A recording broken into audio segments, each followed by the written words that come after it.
Они его просто совершенно не интересовали. Вместо этого его голова была забита проблемами реального мира. Он только что окончил среднюю школу и встретился со своим другом Хейзом. Чтобы отпраздновать окончание школы, двое парней отправляются на чистый луг, где они начинают бить друг друга кулаками, пока не падают в изнеможении. После насыщенного событиями спарринга эти двое обсуждают свои планы на будущее. Эйс был принят в известную школу как лучший ученик своего класса, в то время как Йоши учится в средней школе-интернате. Скоро они смогут осуществить свою мечту и стать успешными бизнесменами.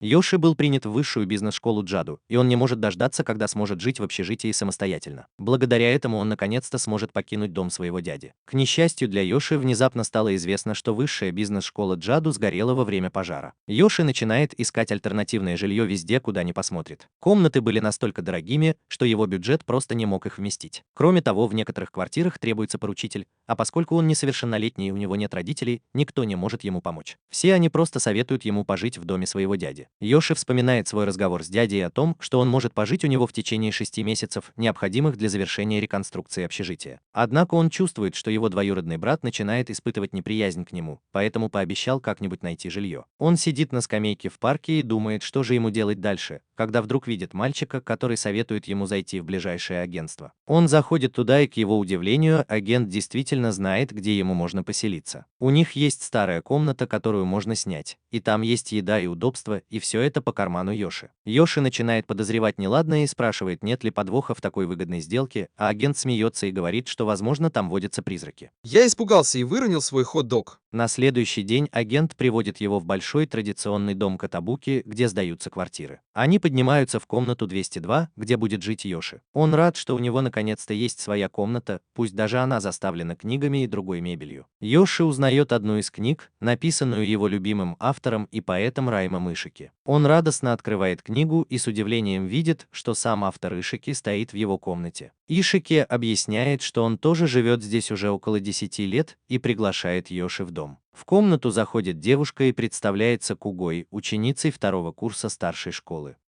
Куга предлагает помочь ему с вещами и по ошибке достает алтарь в память о родителях Йоши. Через несколько минут Акай молится у алтаря, а Йоши рассказывает, что его родители погибли в автокатастрофе. Семья его дяди взяла его к себе, но они были обычными служащими и не могли позволить себе много. Он был уверен, что сильно давит на семью своего дяди, и что Эрика, его двоюродная сестра, относится к нему строже, чем он ожидал. Поэтому он не мог позволить им вечно его содержать и решил поселиться в общежитии. Один из парней хватает его за плечо и говорит, что ему не нужно так торопиться взрослеть. Распаковав вещи, Ишики хотел познакомить его с другими жильцами, но их всех не было дома. Однако они заверили его, что все они хорошие. Во время ужина Йоши был поражен вкусной едой, которую ему подали. Парень сказал, что это его приветственный ужин, приготовленный их поваром Рурика. Йоши посмотрел в сторону кухни, где в темноте он увидел, как Рурика моет посуду. Затем он заметил, что на него смотрит какой-то ребенок, который сидел за соседним столом. В столовой было много людей, и Йоши разглядывал странных личностей вокруг. После ужина Йоши нервно спросил парня, все ли люди в столовой живут здесь. Акан ответил, что большинство из них соседи, потому что их дом часто используется как место для встреч. Йоши хотел задать еще вопросы, но Акан ушел на ночную смену в больницу. Вспомнив слова агента о том, что в доме живут призраки, Йоши решил, что это нелепо. Он услышал, как несколько человек играют в маджонг, и решил спросить их об этом. Он зашел в их комнату, но их внешний вид заставил его выйти обратно. Он зашел в другую комнату и увидел, что тот самый ребенок смотрит телевизор с собакой. Но на этот раз ребенок был прозрачным. Внезапно Ишики хлопает его по плечу и предлагает сходить в баню. Они направляются к горячим источникам в подвале, и там Йоши решает расспросить Ишики об этой квартире. Ишики с радостью объясняет, что Котабуки – это многоквартирный дом, где живут духи и монстры. В доказательство он зовет хозяина, который тоже принимает ванну вместе с ними. К ужасу Ишики огромный монстр внезапно оборачивается и смотрит на них, заливая Йоши водой из ванны. К счастью, Йоши просыпается в поле, где он тренировался со своим другом Хасте. Йоши рассказывает ему о страшном сне, который ему приснился, но Хасте говорит, что рядом с ним находится Йокай и внезапно превращается в духа. Йоши просыпается во второй раз, на этот раз в своей комнате. Он размышляет о странном сне, который ему приснился, и открывает окно, чтобы впустить свежий утренний воздух. Птицы на дереве внезапно здороваются с ним, и это его снова удивляет. Йоши сразу же бежит к двери, где его встречает Ишика. Там он понимает, что это был не сон, и он действительно находится в многоквартирном доме, где живут якаи. Ишики говорит ему, что если он хочет уйти, то он поможет ему собрать вещи. Тем временем Кинди тоже возвращается домой с работы. Йоши замечает, что за ним следовал страшный дух, и быстро бросается спасать его. Однако Кинди спокойно произносит заклинание и изгоняет духа. Затем она объясняет Йоши, что на самом деле она экзорцист. Йоши пишет Хасё обо всех странных вещах, которые сейчас происходят в его жизни, но в итоге выбрасывает письмо, когда понимает, насколько безумно это звучит. Во время завтрака он разглядывает своих новых соседей, от людей до духов. Подслушивает разговор двух духов, Сата и Ямады, и удивляется, когда они говорят о повседневных вещах, таких как работа и отпуск.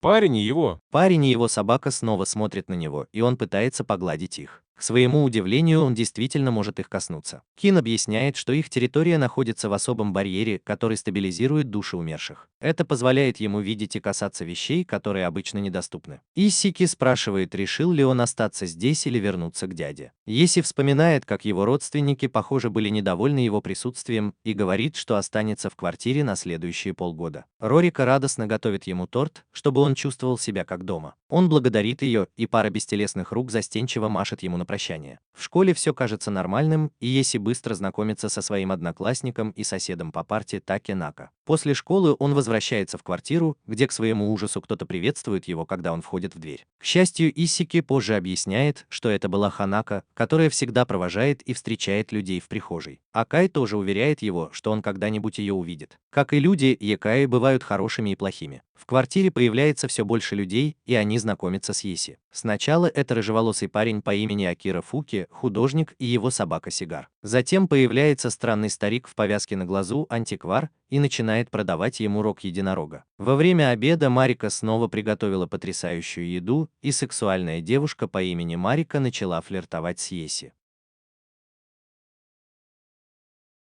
Еси оттолкнул ее, но она вдруг исчезла, и все остальные якаи испугались. Еси подумал, что он зашел слишком далеко, но Ишики сказал, что это не он. В комнату вошел новый парень, и все якаи тут же поклонились ему. Ишики объяснил, что это был Рю, экстрасенс. Остальные радостно поприветствовали его, и Рю пригласил Еси в здание. Еси воспользовался этой возможностью, чтобы спросить Рю, знает ли он, почему в здании так много якаев. Рю сказал ему, что для якаев это здание как оазис в пустыне. Раньше травы, земли и воды было в изобилии, а человеческие сердца были полны. Но теперь все это утрачено, и мир полон тайн. Человечество стремится к технологиям и комфорту, и тайны теряют свое место в мире. Однако Рю также сказал Еси, что ничто не остается прежним. Человеческие жизни, мир и якаи постоянно меняются. На следующий день Еси и Такеда отправились в школу. Пока они ждали автобус, Еси узнал, что Куга не настоящее имя девушки. Ее техника называется стиль Куга, и ей разрешили использовать это имя, когда она училась в 6 классе, а сейчас она работает в больнице для якаев. После уроков Такеда пригласил Еси в клуб его одноклассника. Девушка по имени Тишира сказала ему, что Еси слишком занят новым клубом английского языка. Еси заметил, что с тех пор, как он перешел в старшую школу, девушки начали нормально с ним разговаривать. Раньше единственной девушкой, с которой он общался, была его двоюродная сестра Эрика, и она всегда злилась, когда он к ней подходил. Его друг Хейс также сказал ему, что в средней школе у него была плохая репутация, возможно из-за того, что его родители погибли. Но теперь кажется, что он снова может улыбаться и выглядит более дружелюбным. После занятий Йоши собирался домой, когда вдруг увидел, что Тэшира попала в аварию. Он сразу же огляделся и попытался догнать Тэшира, чтобы предупредить ее. Но было уже поздно, и он мог только смотреть, как мотоцикл врезался в нее. Тэшира плакала от боли в раненой ноге, и Йоши держал ее за руку, чтобы успокоить. Вдруг их окутало свечение, и он впитал темную энергию Тэшира. К счастью, Акан тоже пришел и очистил Йоши от темной энергии. Позже за ужином Акан объяснил, что Йоши может синхронизироваться с другим человеком. Раньше он забирал на себя боль Тэшира. Акан очистил его от этой боли. Остальные якаи сказали ему быть осторожнее, ведь теперь они друзья. На следующий день Йоши навестил Тэширо в больнице, и она сказала, что врачи были удивлены, когда увидели, что кровотечение остановилось еще до того, как она попала в больницу. Она поблагодарила Йоши, потому что когда он пришел ей на помощь, ей сразу стало лучше. Тэширо пожала ему руку в знак благодарности. Во время обеда в школе Йоши был приятно удивлен, когда увидел, что Рюрика приготовила ему обед в коробочке. Он с удовольствием ел, думая о своих новых друзьях в квартире. Хаяси читает письмо от Еси, в котором тот рассказывает обо всем, что происходит в его жизни. Начались летние каникулы, и Еси устроился на работу в компанию по доставке. В клубе английского языка они также провели вечер межкультурного общения с местными иностранцами. Эйс улыбается, читая письмо от своего очень занятого друга, и жалеет, что они не могут просто созвониться. Тем временем Еси наслаждается горячими источниками в своей квартире, когда замечает, что мальчик Кири и собака Шира снова за ним наблюдают. Он пытается пригласить их, но они смущенно убегают. Через несколько дней Еси отдыхает после работы и видит, как в парке гуляют мальчик и его мама. Его одноклассник Танака тоже подходит и хвалит его за то, что он работает, несмотря на то, что сейчас середина лета. Танака спрашивает, когда он сможет прийти к нему в гости, чтобы наконец-то познакомиться с девушками, с которыми он живет. Но Еси знает, что он никогда не сможет привести Танаку в свою квартиру, полную якаев. К счастью, Танака уходит, чтобы присоединиться к своим друзьям. После работы Еси возвращается домой, где уже привык к разным якаям. Позже он болтает с Ишики о том, что летние каникулы почти закончились, и что Еси скоро уедет из Катабукиса на полгода. Еси благодарен за то, что у него было много веселых моментов, ведь он смог познакомиться с дружелюбными призраками, такими как Кири и Шира. Шира вдруг оживляется и лает. Ишики говорит, что это должно быть Акане. Ишики объясняет, что Акане – это мать Кури и Широ. Внезапно перед Еси появляется странный человек-волк. Еси в шоке, но Ишика объясняет, что она Акане, дух-хранитель храма Агами. Тем временем Акане берет на руки Кири и дает ему леденец. Фукс замечает, что если Акане здесь, значит и другая настоящая мать Кири тоже придет сегодня вечером. Когда-то давно одна девушка родила Кири, но вместо того, чтобы взять на себя ответственность, отец выгнал их обеих. Его мать, оставшись одна, возненавидела Кири и срывала на нем злость. Пури никогда в жизни не видел любви, поэтому в раннем возрасте он стал замкнутым. Только дикий пес Шира дарил ему тепло и заботился о нем. Но однажды мать окончательно сошла с ума и убила Кири. В отместку Шира перегрыз ей горло. Люди, увидев это, забили Шира до смерти, а он даже не сопротивлялся. Он предпочел умереть, чтобы сопровождать душу Кири. Но мать Кири преследовала его даже после смерти. В поисках помощи Шира привел Кири к Агами, великому богу, который правит всеми собаками. Акане вызвалась заботиться о них, и Агами исполнил ее желание. Затем он отправил Кири и Шира в квартиру Катабукио, потому что верил, что Кири нужна человеческая любовь. Еси спрашивает Акане, могут ли они что-нибудь сделать с матерью, но Акане показывает ему плечо Кири, где остался шрам. Это физическое проявление безумия матери. Пока шрам не исчезнет, душа Кири не сможет попасть в рай. Сначала они должны дождаться, когда одержимость матери ослабнет. Еси вспоминает смерть своих родителей и не может поверить, что мать могла так жестоко поступить со своим ребенком. Акане сообщает Еси, что сегодня вечером появится мать Кири, и они должны подготовиться к встрече с ней. Поэтому все якаи в здании готовятся к вечеринке. Еси спрашивает, что они делают, и Фукс объясняет, что они готовятся, ничего не делая. Мстительный дух не может преодолеть барьер вокруг здания, поэтому они просто устраивают вечеринку и наблюдают за ним. Акане предупреждает его, что это неприятное зрелище, и ему лучше уйти, но Еси настаивает, что хочет присоединиться. В прошлом, когда родители Еси погибли в аварии, он был еще в средней школе. Это случилось так внезапно, что он даже не мог плакать. Но он был уверен, что его родители сожалели о том, что умерли и оставили его одного. Размышление Еси прерывает стук в дверь, и добрая женщина говорит ему, что ее работа – поставить барьер в своей комнате и защитить там Кири. Она приглашает Еси присоединиться к ним, но он отказывается, потому что хочет увидеть мать. Позже вечером начинается вечеринка, и все хвалят кулинарные способности Ририка. Даже антиквар приходит на праздник, а Рю прислал своего фамильяра, бумажную птицу, чтобы присматривать за ними. Исики говорит Еси, что иногда фамильяр Рю даже сражается за них. Внезапно волосы Акане встают дыбом, и из ее тела начинают вылетать молнии. Оказывается, мать Кири наконец-то пришла к воротам, но когда она пытается войти, ее отбрасывает назад барьер здания. Это повторяется снова и снова, пока Еси не кричит, чтобы она прекратила. Он говорит ей, что то, что она мать Кири, не дает ей права делать все, что она хочет с ее ребенком. Фуки говорит Еси, что кричать бесполезно, потому что это уже не человек. Единственное, что осталось, это одержимость Кири. Акане вызывает молнию и снова изгоняет женщину. Когда она уходит, остальные возвращаются на вечеринку, и Акане советует Еси отдохнуть. Антиквар также дает ему талисман, камень снов короля фей, чтобы он хорошо выспался. Еси идет в комнату Кайта и говорит ей, что все закончилось. Еси смотрит на спящую Кири и думает, что даже после того, как она потеряла человечность, мать все равно скучает по ней. Жаль, что ее материнские чувства неправильные. Еси надеется, что пусть даже немного, но мать любит свою дочь. Еси вспоминает свою умершую мать, и у него наворачиваются слезы. Кайта утешает его. Той ночью Еси снится, что он все еще учится в старшей школе, а его родители и Хейс рядом. Они долго смеются. На следующее утро он просыпается в своей комнате, и все становится как прежде. Еси спрашивает Кайта, что случилось прошлой ночью, и она отвечает, что он плакал, пока не уснул, а потом Фуки отнес его в комнату. Лето заканчивается, и Еси наслаждается последними днями, проводя время с друзьями в Катабукиса. Однажды Такеока неожиданно приходит к нему домой. Он говорит, что Еси его не приглашал, поэтому он просто пришел и привел с собой друзей. Еси злится и пытается выгнать их, но Такеока настаивает, что хочет поиграть в маджонг и попробовать еду, которую Еси всегда приносит в школу. Тем временем друзья Таканаки оскорбляют обшарпанный вид квартиры, разбрасывая повсюду окурки. Яко испугались незваных гостей и спрятались, а Еси снова отчитывает пьяных хулиганов. Таканака говорит Еси, что ему больше не нужно подлизываться к людям, и он может просто наслаждаться жизнью с ними. Еси понимает, что Таканака так видит свою жизнь, и это его раздражает. Он хватает Таканаку за горло и предупреждает, что он не подлизывается ни на работе, ни в школе, и у него нет времени играть с ними. Таканака злится на то, что Еси ведет себя как взрослый, потому что чувствует, что Еси смотрит на них свысока и бьет его. Еси отвечает и выгоняет Таканаку из дома.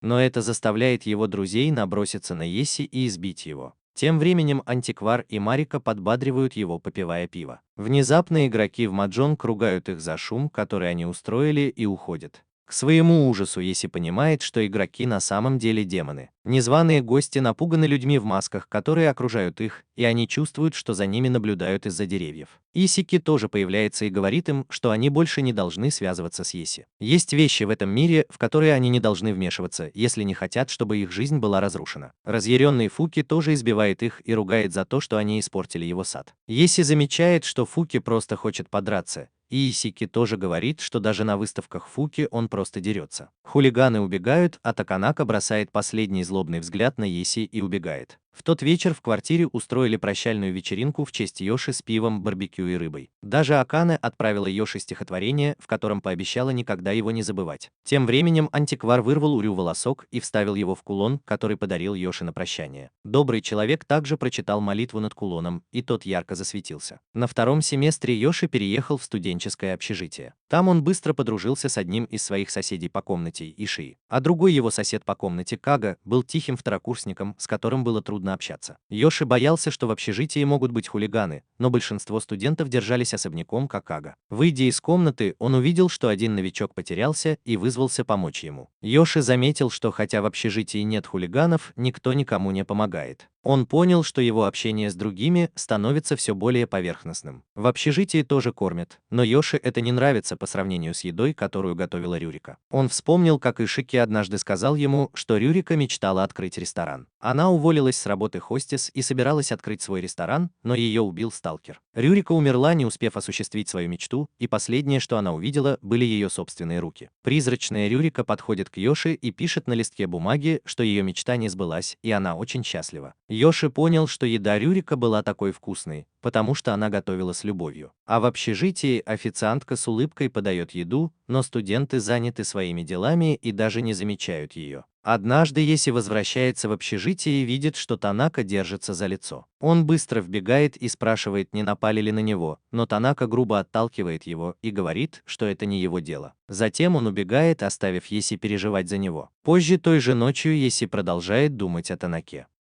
Он пытается спросить совета у второкурсника Каги, но тот притворяется спящим и игнорирует его. Проходит месяц, и школьная жизнь Еси продолжается как обычно. Но действительно ли это то, чего он хочет? Однажды, работая, Еси замечает небольшую потасовку, в которой полицейские поймали наркоторговцев.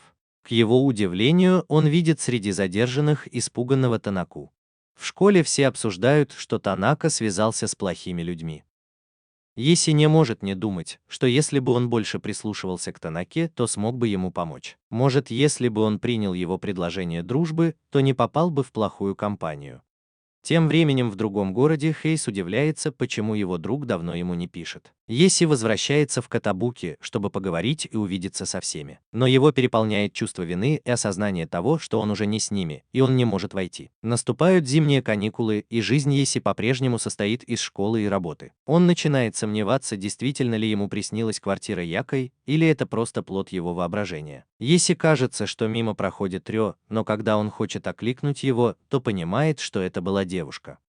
В школе Йоши с головой ушел в занятия школьного клуба. Его товарищ по клубу Ташира замечает, что Йоши в последнее время ведет себя странно и спрашивает, почему он, кажется, заставляет себя работать усерднее. Между тем, каждый раз, когда легкий ветерок колышет занавеску или ветви деревьев колышутся на ветру, Ташира ловит себя на том, что ищет в них Якои. Когда он возвращается в общежитие, Кага и Иши оба заняты своими делами. Устав от их поверхностных отношений, Йоши пытается пригласить Кагу куда-нибудь поужинать и поговорить с ним, в результате чего Кага огрызается на него и говорит, что он надоедливый. Кага обвиняет Йоши в том, что он считает его скучным и асоциальным. Йоши пытается объясниться, но Кага говорит ему, что он не обязан вовлекать всех в свою жизнь, а затем уходит, даже когда она говорит ему, что он должен просто забыть об этом и вернуться к чтению. И вот так проходят дни, когда Йоши работает, участвует в клубных мероприятиях и гуляет со своими друзьями. У него остались приятные воспоминания, но все это кажется ему расплывчатым. Он задается вопросом, действительно ли это та нормальная жизнь, о которой он мечтал. В один дождливый день он вдруг слышит знакомый голос в толпе. Это был Сато, рабочий из Котабуки-са. Он окликает его, и Сато радостно спрашивает, как у него дела. Они вдвоем отправляются перекусить в ближайший ресторан, и Йоши спрашивает Сато, ничего ли страшного в том, что они бросили его коллег. Сато уверяет его, что они все понимают, поскольку на его рабочем месте к нему очень хорошо относятся. Пока Сато с удовольствием ест, Йоши думает о том, что Сато Якой, но он много лет проработал в человеческой компании. На самом деле он веками жил с людьми. Он много лет проработал в одной компании, уволился и перешел в другую. У него стабильная работа, и он живет спокойной жизнью, что, по мнению Сато, является идеальным человеческим существованием. Йоши спрашивает Сато, почему он живет как человек, и Сато объясняет, что на самом деле он хотел родиться человеком. Он всегда считал, что короткая человеческая жизнь заставляет людей жить так, как они могут. Поэтому он решил, что когда придет его конец, он найдет девушку и будет жить как человек. В целом люди — это просто замечательно. Йоши начинает плакать и говорит, что люди на самом деле не такие замечательные. Сато обеспокоенно спрашивает, что случилось, и Йоши признается, что не заслуживает таких добрых слов, которые говорит Сато. Он не смог спасти Такеику и даже не смог подружиться с Кагой. Сато обнимает его и напоминает, что он всегда может измениться. Как Якой, который прожил долгую жизнь, он знает, что всегда будут лучшие дни. Даже плохие и уродливые стороны Йоши все еще человеческие, и он не может просто от них избавиться. Но он может их изменить. Ему просто нужно смотреть в будущее. Послушав совет Сато, он начинает расспрашивать его о других, и они проводят остаток вечера вместе. Тем временем в доме Хейса сестры спрашивают Хейса, где Йоши, потому что он перестал приходить к ним. Хейс объясняет, что Йоши просто занят учебой в старшей школе, но это заставляет его вспомнить, как Йоши перестал проявлять какую-либо уязвимость после смерти родителей. Кажется, Йоши всегда что-то скрывает, и если он что-то решил, то никогда не передумает. Отец Хасе присоединяется к разговору и говорит Хасе, что сейчас Йоши находится на перепутье и ищет свое место в жизни. Хасе должен просто верить в него и ждать. Затем отец Хасе продолжает говорить с кем-то по телефону и объясняет, что Хейс плакал и умолял Йоши прийти. К неудовольствию Хейза его отец разговаривал с самим Йоши.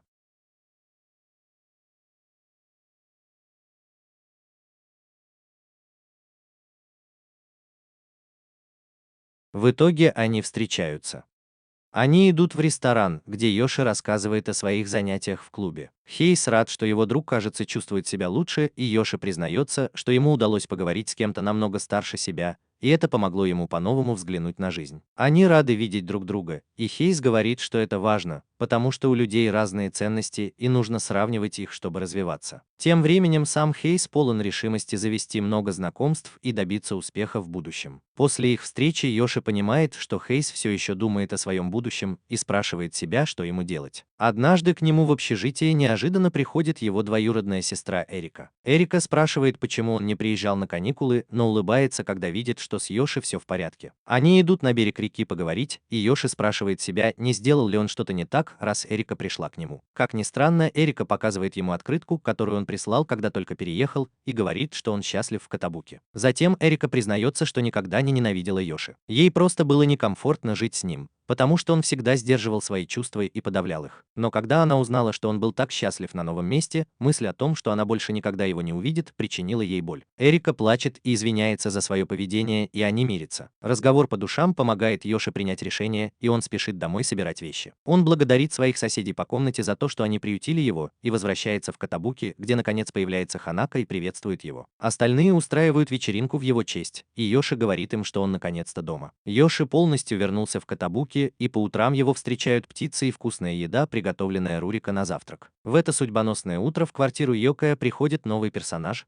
взъерошенный мужчина, которого Ака радостно приветствует как Фуу Ханю. Фуруя быстро поглощает еду Рурика, а Ишики объясняет Йоши, что Фуу Ханю – еще один жилец, который не возвращался уже около года. Фуу Ханю объясняет, что он путешествовал из Африки на Ближний Восток в поисках книги заклинаний под названием «Черная Мария». К сожалению, он так и не нашел ее, но нашел свитки Мертвого моря, книгу приключений и книгу о мультивселенной. Йоши спрашивает, существуют ли эти книги на самом деле, но Фуу Ханю смеется и уверяет его, что их нельзя найти обычными способами. Его эксцентричное и застенчивое поведение напоминает Йоши о старьевщике. Затем остальные объясняют Фуу Ханю, кто такой Йоши, и Фуу Ханю показывает им свои находки во время путешествия. Например, редкую рукопись Войши, которая, как говорят, была копией рукописи XIII века, содержащей рисунки растений, обнаруженных только в XV веке. Мало того, там есть иллюстрации, на которых изображены сперматозоид и яйцеклетка, а также фотография галактики Андромеды. В стопке книг Фуруханье одна из них, кажется, привлекла внимание Йоши. Но тут вмешивается Акане и говорит, что чувствует что-то странное от этой книги. Она объясняет, что в магических книгах часто скапливаются эмоции людей, и она чувствует, что странное ощущение исходит от книги, которая привлекла внимание Йоши. Фуруханье признается, что купил эту книгу на блошином рынке. Открыв ее, они видят, что это книга по Таро с неразборчивыми надписями на последней странице. Акане предполагает, что они не могут прочитать картинки, потому что книга запечатана, то есть она обладает силой, но ее заперли и не могут использовать. Это радует Фуруханью, который хочет продать книги коллекционерам. К сожалению, Акане забирает книгу и говорит, что сначала ее проверит учитель, чтобы убедиться, что ее можно продать. Пока Акане работает, Йоши узнает больше о магии и магических книгах. В Англии парапсихология признана наукой, а значит, там признают существование магов. К сожалению, там сложно что-то напечатать, поэтому книги привозят в Японию или печатают здесь. Остальные тоже соглашаются, что слова сильнее, чем изображения или скульптуры. Например, статуя Венеры Милосской знаменита тем, что у нее нет рук, и каждый может представить себе, как они выглядели бы. А слова дают больше возможностей для воображения. Йоши понял это, когда вспомнил, что после смерти родителей у него не было других развлечений, кроме слов. Они могли забрать его куда угодно, и он мог быть кем угодно. Вот почему магические книги тоже могут быть опасны, потому что они усиливают скрытые способности человека. После разговора Еси и Фурухая вместе пошли в баню, вспоминая, как им обоим не хватает Котабуки. Фурухая спросил Еси, почему он вернулся, и Еси признался, что ему было одиноко, когда он уехал. Их разговор прервался, когда к ним в баню неожиданно зашла Марика. Боже мой! Позже той ночью Еси ложится спать, предвкушая завтрашнюю встречу с Хасте. Но вдруг он просыпается от яркого света, и на его кровати лежит магическая книга. Из нее появляется странный дух и представляется как дурак, называя Еси своим хозяином. Еси снова засыпает, но дурак не дает ему уснуть. Понимая, что это сон, Еси спрашивает дурака, чего он хочет, и тот показывает ему страницу в книге, где изображена его карта Таро. На этот раз Еси смог прочитать слово под картой, и дурак обрадовался, что Еси сломал печать и стал полноправным хозяином. Дурак объясняет, что есть великая магическая книга под названием Хирозокин. В ней собраны 78 монстров, которых великий маг призвал и контролировал из другого мира. Книга, которая досталась Еси, это ее уменьшенная версия. В ней всего 22 монстра, созданных по подобию старших арканов Таро. Создатель книги уже умер, и книга переходила из рук в руки, но никто не мог сломать печать, пока не появился Йеси. Йеси пытается вызвать другого духа, Джинна, мага. Он очень рад, что наконец-то может пожелать себе богатства. Но когда он загадывает желание Джину, у того в руках оказывается всего одна монетка.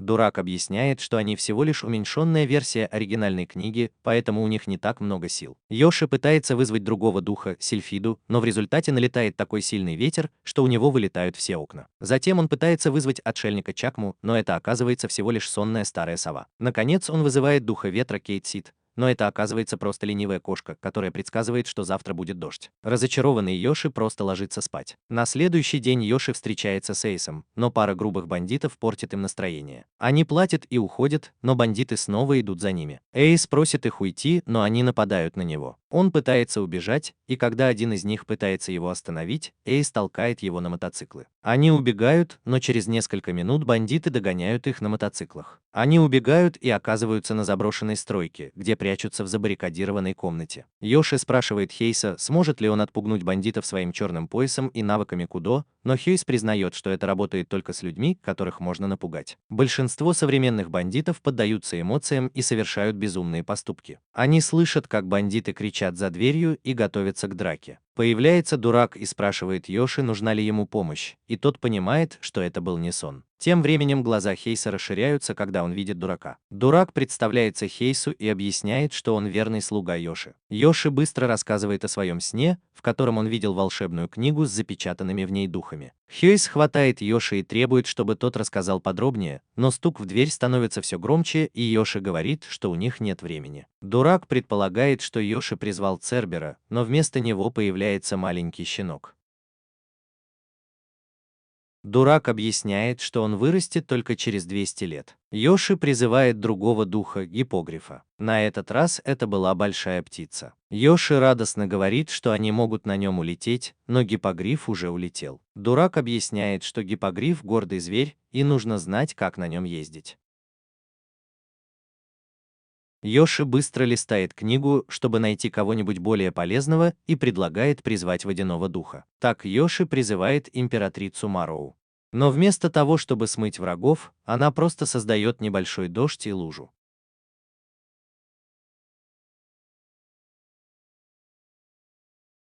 Эйс настаивает, что этого достаточно. Он шепчет Йошиса план, когда бандиты наконец врываются. Он призывает духа молнии Аква, который бьет током в лужу под ногами у бандитов.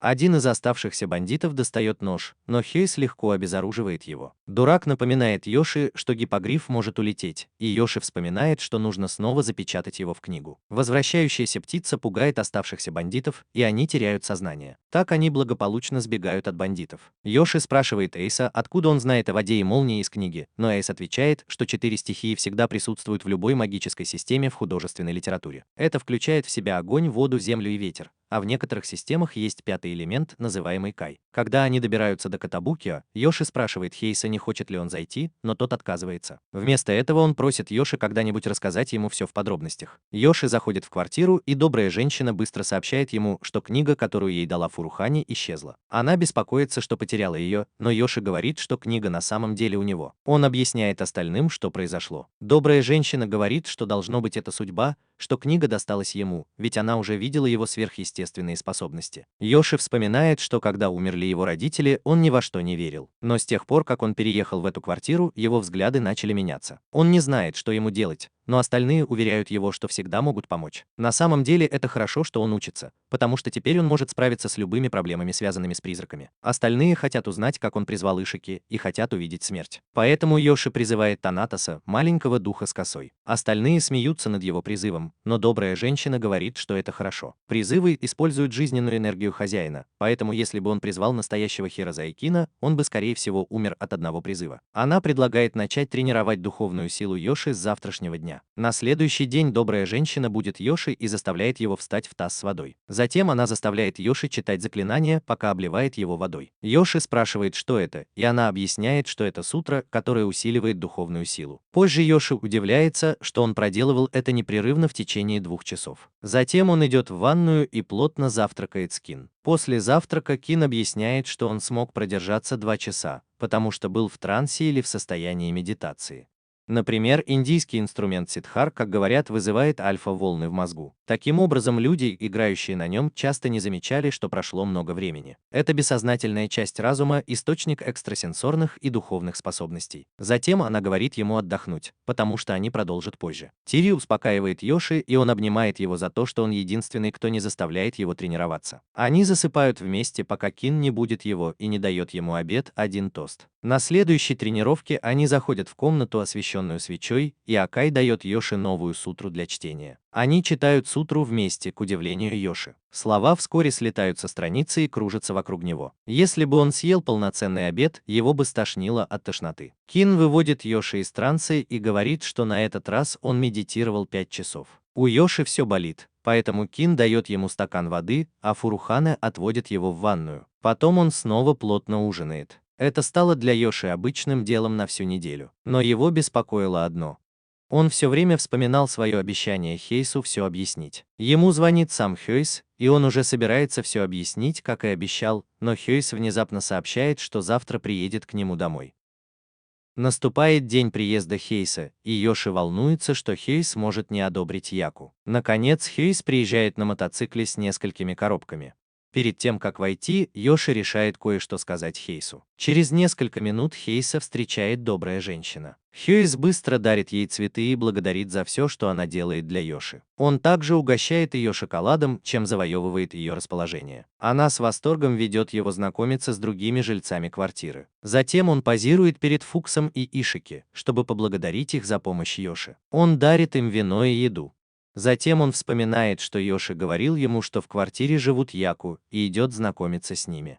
Первыми Яку, которых он встречает, оказываются Кири и Шира. Эйс побаивается их и удивляется, что может до них дотронуться, когда треплет их по волосам. Знакомство с первыми Яку позволило Эйсу познакомиться и с остальными, и он дарит им подарки, включая игроков в маджонг и хозяйку. Он пугается при виде некоторых из них, но все же здоровается с ними. Наконец Хейс встречает Шафрика и падает перед ней на колени, чтобы поблагодарить за то, что она кормит Йоши. В качестве подарка он дарит ей крем для рук, от чего она краснеет. После знакомства со всеми, Йоши хвалит Хейса за то, что тот так тепло встретил всех якаев. Но Хейс напоминает ему, что он учится налаживать отношения с людьми. Позже Акане предлагает ему остаться на ужин, и Хейс отвечает, что он вообще-то собирается переночевать здесь. Йоши удивляется и спрашивает, где Хейс будет спать, но Хейс настаивает, что они могут просто лечь в одну кровать. Друзья наслаждаются вкусной едой и горячими источниками в подвале. Когда они возвращаются в столовую, то с удивлением обнаруживают, что все превратили ее в вечеринку. Они наслаждаются прохладным ночным воздухом, и Кири просит Хейса почитать ему книгу. Прочитав, Хейс замечает, что теперь он выглядит как отец. Тем временем приходит Фурухане и злится, что мужчины пьют и не оставили ему немного вина. Они говорят ему, что Хейс, друг Йоши, принес им подарки. Фурухане спрашивает Хейса, не удивился ли он, узнав, что его друг живет среди якаев и учится на мага. Хейс благодарит его за помощь Йоши, но Фурухане настаивает, что он просто разносит книги. Они возвращаются к выпивке, но их останавливает внезапное землетрясение. Землетрясение началось из-за чемодана, который принес Фурухане. Чемодан наконец открывается, и из него выходит черный дым. Из черного дыма выкатываются 3 мумифицированные головы, напугав Хейса и Йоши. Головы начинают парить в воздухе, и Фурухане замечает, что они, должно быть, впитали духовную энергию квартиры и стали сильнее. Без Рюи Акаи Йоши понимает, что он единственный, кто может справиться с врагом. Вдруг головы начинают нападать на них, и Йоши уже собирался достать свою книгу, когда Фурухане говорит ему, что не стоит волноваться. Он знает, как справиться с такими книгами. Затем он призывает свою книгу и произносит заклинание, превращая злого духа обратно в книгу. Пораженный силой Фурухане, Йоши спрашивает, кто он такой. Фурухане объясняет, что он книжный мастер. Это заставляет друзей вспомнить владельца книжного магазина, но Фурухане настаивает, что он имеет в виду мастера магических книг. Он объясняет, что у него есть своя магическая книга, и те, кто черпает силу из книги, называются книжными мастерами. Они заключают договор с книгой и используют силу, которая содержится на ее страницах. Его книга «7 мудрецов» содержит силу 7 мудрецов, и он может использовать ее по своему усмотрению. Йоши спрашивает, почему он не сказал ему об этом раньше, когда он паниковал и не знал, как остановить злого духа. Но Фурухане смеется и говорит, что это просто неловко, и что он на другом уровне, чем Йоши. Они все смотрят на книгу, которая всего несколько минут назад пыталась их съесть. Фурухане предупреждает Йоши, что ему тоже нужно быть осторожным с книгами. После этой насыщенной событиями ночи они все идут в свои комнаты, где Хас сразу же ложится на голову Йоши. Он не может поверить, что на них напала отрубленная голова. Йоши напоминает ему, что все закончилось хорошо. Эйс замечает, что он никогда бы не подумал, что его жизнь будет связана со страшными оккультными вещами, и Йоши спрашивает, действительно ли он был напуган весь день. Эйс говорит, что любой бы испугался, увидев духов и грифонов. Прошлой ночью он совсем не мог уснуть, а теперь он в квартире полный якаев. Конечно, он напуган. Йоши вспоминает свои первые дни в этой квартире и понимает, что он тоже был как Хасе, боялся всего, что двигалось. К счастью, Хасе признает, что хоть он и удивлен всем этим, он понимает, что это хорошее место. Йоши обнимает своего друга и благодарит его. Они уже собирались лечь спать, когда заметили, что Кири на самом деле наблюдает за ними. Хейс понимает, чего хочет Кири, и зовет его лечь рядом с ними. Они ложатся, и Хейс говорит, что они похожи на семью, где он папа, а Йоши мама. Йоши сердито протестует и случайно будет Кири. К счастью, появляется Фул и советует ему призвать сирену. Йоши призывает сирену, которая начинает петь колыбельную, убаюкивая Кири. Фул говорит Йоши, что волны, которые они получили от него сегодня, были великолепны. Они рады видеть, как он вырос. Так что двое друзей ложатся спать, а Кири между ними. На следующий день Хейс собирается уходить, но Якаи в квартире прощаются с ним. После его ухода Йоши возвращается к тренировкам с Акине. Йоши и Акине усердно продолжают свои утренние тренировки, и Исуки хвалит их за это, хотя занятия в школе уже начались. Акине говорит, что ежедневные тренировки – это то, что нужно магу, но Йоши жалуется и говорит, что не хочет быть магом. Ишики предлагает ему стать школьным магом, который сражается с монстрами после уроков, но Йоши говорит, что хочет просто жить обычной школьной жизнью. В общем, Еси идет в школу, чтобы начать второй год обучения. К его раздражению Болтун увязался за ним, и волшебная книга оказалась в его сумке, хотя он специально оставил ее дома. Он ругает Болтуна и приказывает ему сидеть в кармане, но его бормотание и разговоры с самим собой пугают прохожих. В школе его друг Таширу удивляет его и говорит, что они будут учиться вместе весь год. Его друзья начинают дразнить их, говоря, что это судьба, ведь Еси спас Таширу в прошлом году. Еси чувствует себя неловко из-за того, что девушка так близко к нему, а Болтун хвалит его за то, что он популярен среди девушек. Занятия были такими же, как и в прошлом году, но одно отличие было в том, что появился новый учитель английского. Мужчина лет 25 по имени Мира Кацумаса. Он работает учителем всего 3 или 4 года, но кажется отстраненным от своих учеников и немного замкнутым. Ташира рассказывает, что когда он учился в колледже, Мира был активным и даже играл главные роли в пьесах Шекспира. Его друзья не верят в это, потому что их учитель сейчас не похож на того, кто делает что-то такое эффектное. Мира хитро улыбается и делится своей теорией заговора, что должно быть что-то случилось в его старой школе. Это заставляет других девушек смеяться над ней, а Еси раздраженно вздыхает. Еси сам не знает, почему его учитель такой, но учитывая поведение учителя, кто может поверить в безумную гипотезу Миры? Он шел по коридору, когда вдруг увидел человека, о котором думал, самого Миру. Он смотрел в окно, но единственное, что он видел, это играющих во дворе школьников. Неожиданно Йоши заметил, что Миура как-то странно смотрит на него, и разозлился. Глаза Миуры казались ему пустыми, и ему захотелось ударить его. Но не желая нарываться на неприятности, он решил просто избегать своего учителя. В кармане у спящего дурака тоже есть связь с Мирой. Йоши возвращается к своей обычной жизни, будь то прием новых членов в клуб или усердная работа. Тем временем в квартире Катабукиса Хейс проводит все свободное время, играя в видеоигры с Кури. Рю тоже приходит и хвалит Йоши за то, что его аура стала сильнее. Йоши с восторгом знакомит его с Хейзом и идет за своей волшебной книгой, чтобы показать ее Рю. Рю уходит через книгу и говорит Йоши, что хорошо, что он не нашел настоящий Хирозокин. Он уверяет Йоши, что ему не о чем беспокоиться. Йоши успокаивается и говорит Рю, что Фурухоя сказал ему то же самое, и хотя они оба маги, ему больше нравится, когда это говорит Рю. Он не заметил, что Фурухоя стоит позади него и бьет Йоши за то, что тот плохо о нем отзывается. Я что-то не то сказала?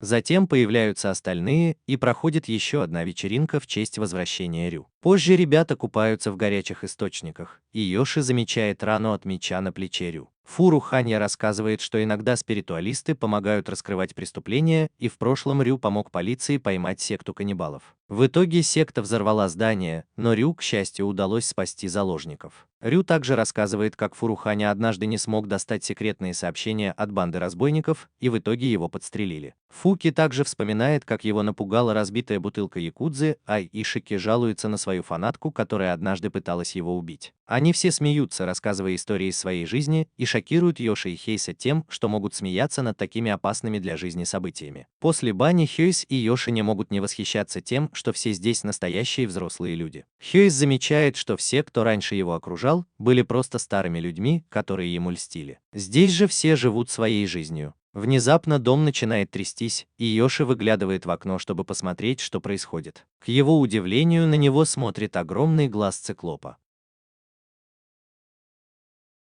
Рю и остальные выходят из квартиры и окликают огромного циклопа, который смотрит на Йоши. Оказывается, это его старый друг по имени Матаджира. Он дарит им большого кабана, а Рю объясняет Йоши, что Матаджира живет в скрытой деревне в горах. В местах, где много гор, есть так называемые скрытые деревни, куда людям вход запрещен. Раньше люди жили в одних и тех же местах, но когда их стало больше, они начали презирать и изгонять тех, кто выглядел иначе или обладал способностями. Йоши расстраивается, узнав о жестокости людей, но Матаджира говорит ему, что люди на самом деле знают о них. Но они не поднимают шума. Иногда они даже угощают их сигаретами. Затем они устраивают еще одну вечеринку в честь приезда Матаджира. После вечеринки они прощаются с Матадзюрой и Йоши, и Эйс возвращается в свою комнату. Эйс спрашивает Йоши, как у него дела в школе, и советует ему больше не ввязываться в странные дела. Они не подозревают, что в этот самый момент школа Йоши окутана злой аурой. На следующий день Йоши в недоумении, когда Ташира внезапно рассказывает ему, что в школе водятся призраки. Ташира объясняет, что в спортзале есть маленькая кладовая рядом со сценой. Обычно там хранится реквизит театрального кружка, но каждую ночь оттуда доносятся голоса. Когда кто-то заходит туда, то чувствует, что за ним кто-то наблюдает. Пока Ташира рассказывает эту страшную историю, Йоши просто не понимает, почему девочки сидят рядом с ним во время обеда. Девочки отвечают, что просто хотят посмотреть на его красивый обед, приготовленный Ририка, и начинают фотографировать. Тем временем другие мальчики в классе завидуют тому, что Йоши уделяют столько внимания. Девочки не обращают на них внимания и продолжают обсуждать историю с призраком. Они говорят, что эта история началась только в этом году, но Йоши говорит, что ему это не интересно. У Фула в кармане другие планы. Он просит Йоши поговорить с ним, но Йоши быстро закрывает карманы, чтобы не разговаривать при девочках. Девочки замечают его странное поведение и шутливо заставляют Йоши показать карманы. В класс врывается учительница Мира и ругает их за флирт на уроке. Ученики были озадачены его поведением, ведь это был всего лишь обеденный перерыв, и они не флиртовали. Позже Йоши пробирается на крышу и спрашивает Фула, почему он пытался поговорить с ним при других людях. Дурак объясняет, что предыдущий разговор показался ему очень интересным, и он хочет, чтобы Йоши помог ему разобраться. Если он что-то найдет, то его призыв может помочь. Для начала они могут попробовать гадание на удачу, и Дурак открывает книгу с колесом фортуны Нордс. Книга призывает 3 богинь судьбы и их чашу для гадания. Странно, но все 3 богини одеты в школьную форму. Они начинают спорить друг с другом, и оказывается, что Кейт Сиф обманом заставила их выглядеть более современно. Йоши просит их разузнать о призраках в их школе, и 3 богини начинают ритуал. Их чаша для гадания наполняется ярким светом, и Йоши уже готов восхититься их силой, но они снова начинают спорить. Наконец, гадание заканчивается, и в чаше появляется мутная жидкость. Йоши спрашивает, что они видят, и одна из них отвечает, что что-то в истории с призраками мутное. Он просит их объяснить, но они не знают. Разочарованный отсутствием информации, Йоши отпускает их и возвращается в класс. На следующем уроке у них был английский с Мирой в качестве учителя, но теперь он ведет себя нормально и спокойно. Ташира снова становится озорной и шепчет Йоши, что хочет узнать прошлое Миры.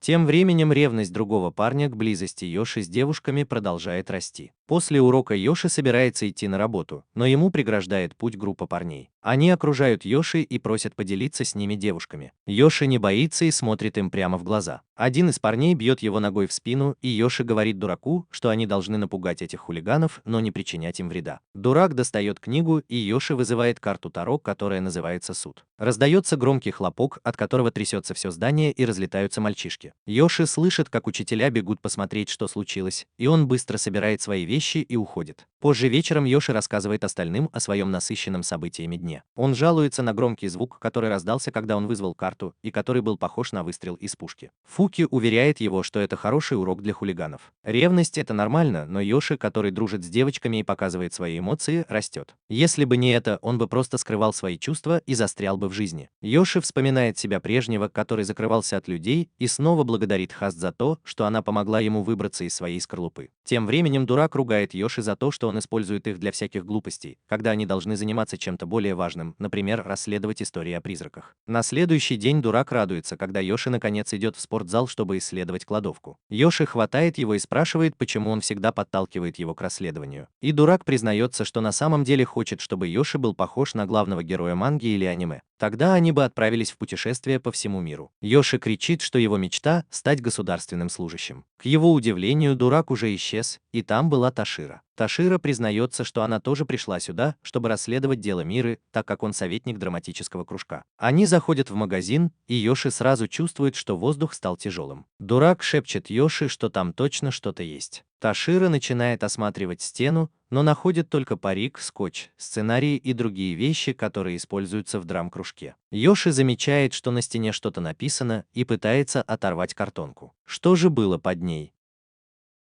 Стена исписана ругательствами в адрес женщин. Он смотрит в окно и видит, что оно выходит на спортзал, где занимаются студентки. Он понимает, что кто-то, кто наблюдал за их тренировкой, и написал это. Это также объясняет, почему Норны сказали, что история о призраках — это грязь. Ташира думает, что это могла быть Мира, но Йоши говорит, что чернила на стене написаны давно. Это значит, что Мира, которая работает здесь всего год, не могла этого сделать. Тот, кто это написал, давно закончил школу. Но почему истории о призраках появились только сейчас? Я не знаю.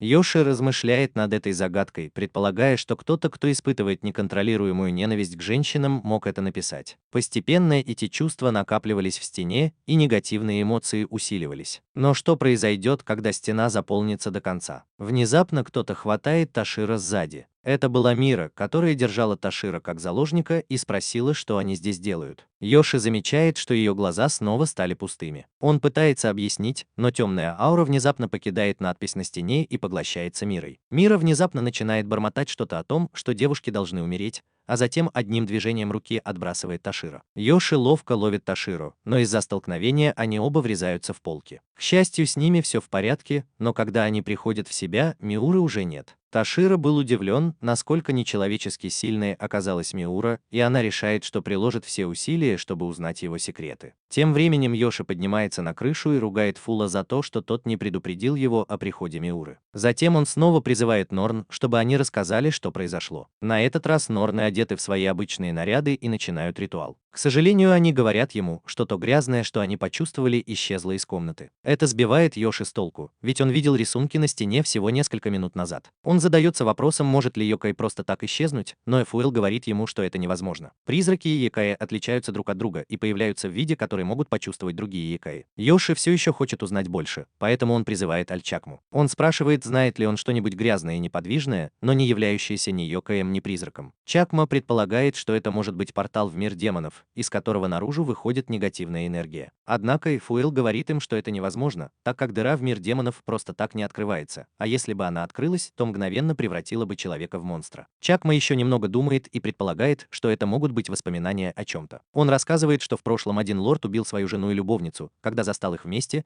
но спустя десятилетия они все еще появляются, потому что их сильные эмоции, когда они умирали, запечатлелись в этом месте. Даже если тот, кто испытывал эти эмоции, забудет о них или исчезнет, они все равно будут существовать. Фол предполагает, что это может быть идея человека. Идея не знает, что такое добро или зло, пространство или время. Она существует только для того, чтобы удовлетворять потребности бессознательного. Йоши вспоминает фильм, который он смотрел в детстве, где злые желания главного героя превратились в монстра. Чакма также сообщает ему, что бессознательное может искать себе тело, как душа может вселиться в куклу. Пока что-то пусто, оно может стать хорошим сосудом для бессознательного. Тем временем в учительской студентка театрального кружка передает отчет своему куратору Мире. Мира принимает его, но у нее внезапно начинает болеть голова. Пока Мира смотрит на студентку, он слышит шепот ненависти. Студентка пытается помочь ей, но Мира падает в обморок. Позже Йоши замечает, что Миру выносят из школы на носилках. Глядя на своего учителя, он видит, что Мира выглядит очень уставшей. Он вспоминает, как Хейс предупреждал его, чтобы он больше не ввязывался в странные дела. Но похоже, что ему придется нарушить обещание, потому что он хочет выяснить, действительно ли его учитель одержим монстром бессознательного. Вернувшись в квартиру Йокая, он рассказывает остальным о своих подозрениях и о том, как помочь Мире. Морика предлагает изгнать злого духа, но остальные говорят, что это будет сложно.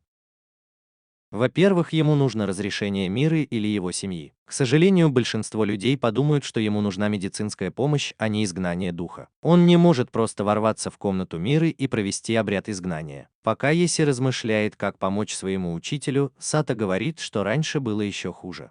Людей, которые сходили с ума, всегда считали проклятыми, поэтому их избивали или сажали в тюрьму. Мало того, наказывали всю их семью. Дискриминация по отношению к неизвестному всегда была проблемой. Даже Морика признает, что когда она была жива, она просто развлекалась и дискриминировала все неизвестное. К счастью, Еси отвлекается, когда Кири дает ему немного еды.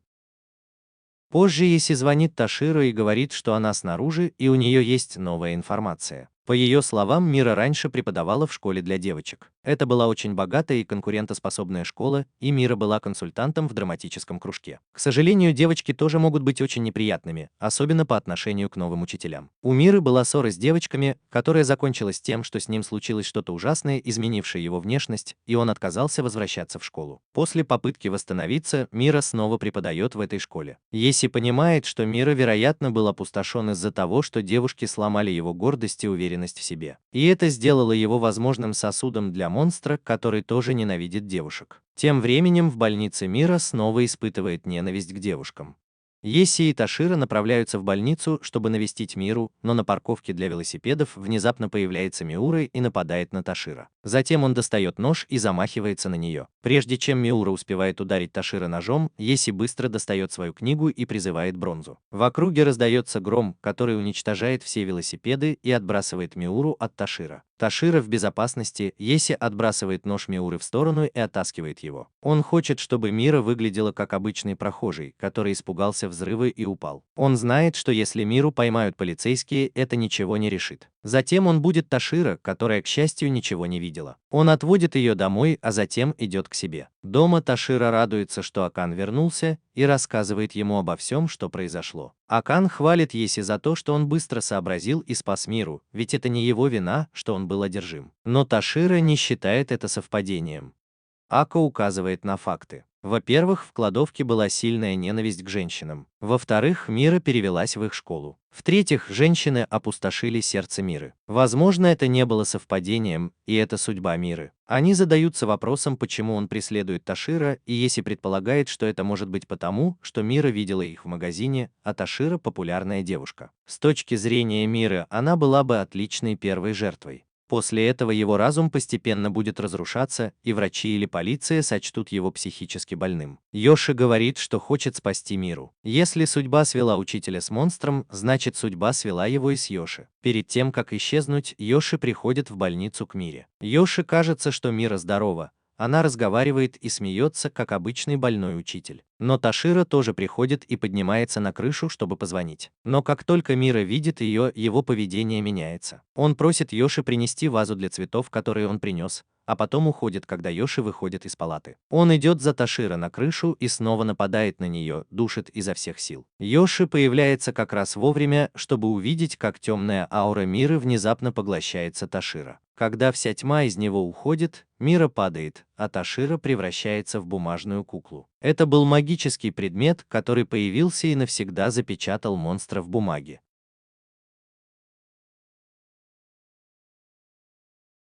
Мира приходит в себя, и Акане мягко говорит ему, что все закончилось. Он, наверное, растерян, но может просто забыть обо всем и сосредоточиться на выздоровлении. Йоши хотел помочь ему вернуться в палату, но Мира отталкивает его руку и говорит, что забыть обо всем нелегко. Они не знают, через что ему пришлось пройти. Он старался быть хорошим учителем и пытался заинтересовать их актерским мастерством. К сожалению, девочки, которым он приказывал, решили проучить его, обвинив в сексуальных домогательствах. Им просто нужно было заткнуться и делать, что он говорит. Еси понимает, что Мира тоже может ошибаться, навязывая свои идеалы другим. удивлением, но добрый знак подсказывает ему оставить ее в покое. Поэтому он оставил ее плакать на крыше. Через несколько дней Еси возвращается в школу, где разговаривает с Таширой и девочками. Еси вспоминает, что Мира сказала на крыше, и понимает, что был неправ. То, что монстр исчез, не делает Миру хорошим человеком. Даже если он плохой взрослый, он не может это отрицать и измениться. Еси рад, что все вернулось на круги своя, и садится в классе. К его удивлению, на столе он находит странную записку с просьбой прийти в художественную студию. Во время обеда он идет туда, ожидая новой драки с ревнивыми парнями, но там никого нет. Внезапно Мира нападает на него с ножом. Он уворачивается и спрашивает, что она делает. Мира хихикает и объясняет, что это единственный способ почувствовать себя лучше. Он чувствует, что ему станет легче, если он все разрушит. Еси ругает его за то, что он убегает от проблем, и просит его решать их как взрослого. Но Мира не слушает его и снова нападает.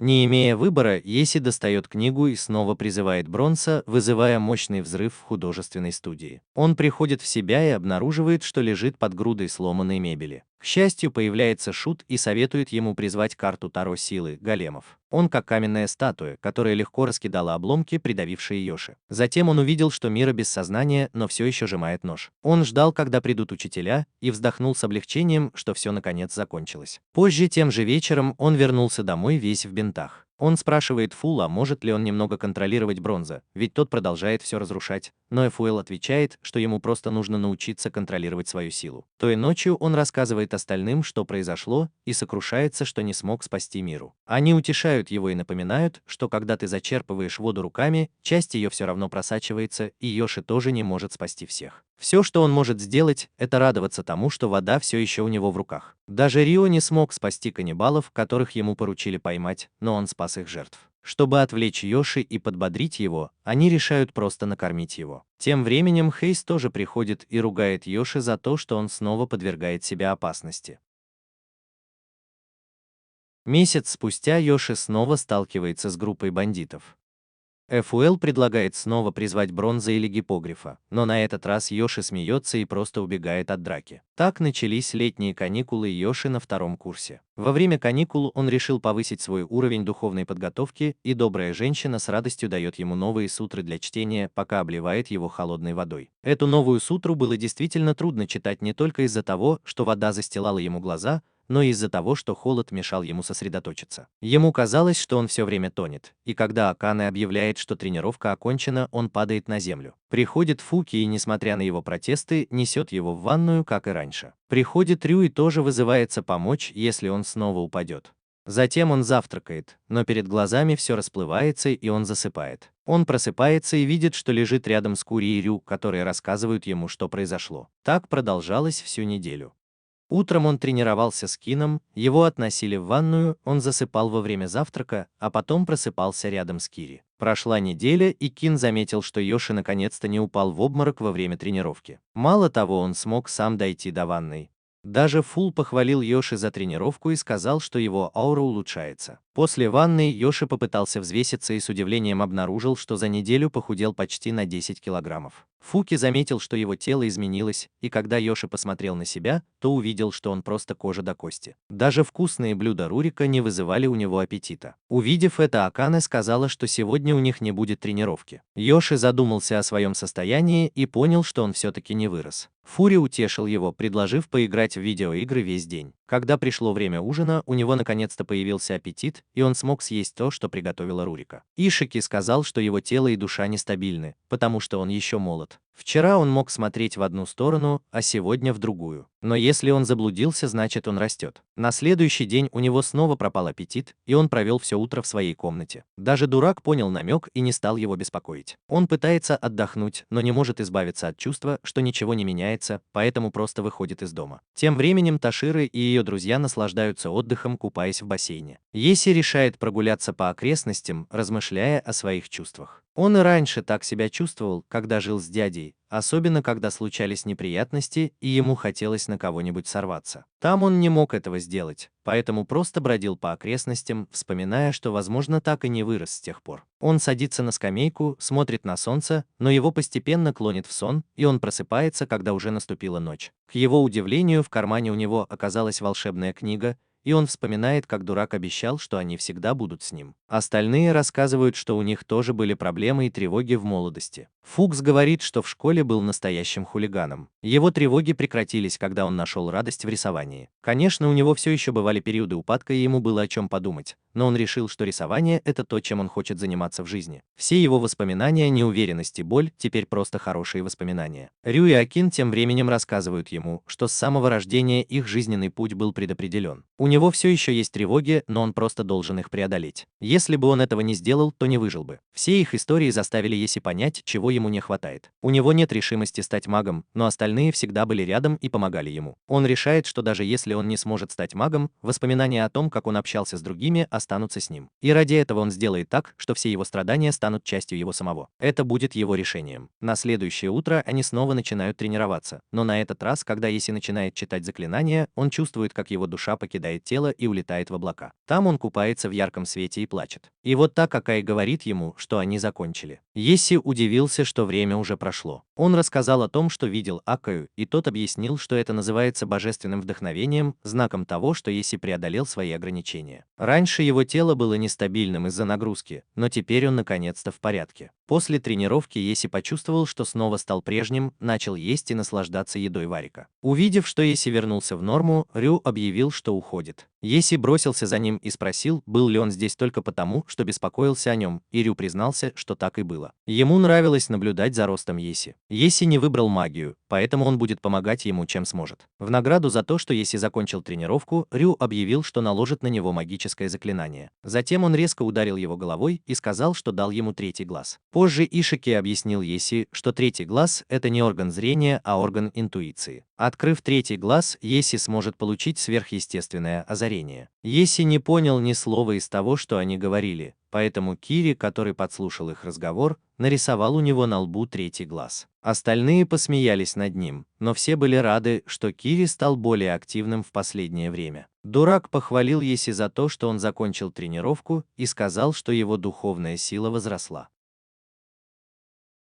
Еси с волнением подумал, что его призывы тоже стали сильнее, но вспомнил, какими они были раньше, и решил не проверять. Дурак настаивал, чтобы он попробовал, и Еси позвал Сирену, у которой, видимо, была новая песня. Он попросил ее спеть, но она просто начала танцевать. Еси расстроился и отпустил ее. Даже Джинни, наверное, смогла бы призвать только 3 монеты вместо одной. Эта мысль заставила его рассмеяться, и остальные, услышав его смех, обрадовались, что Еси снова счастлив.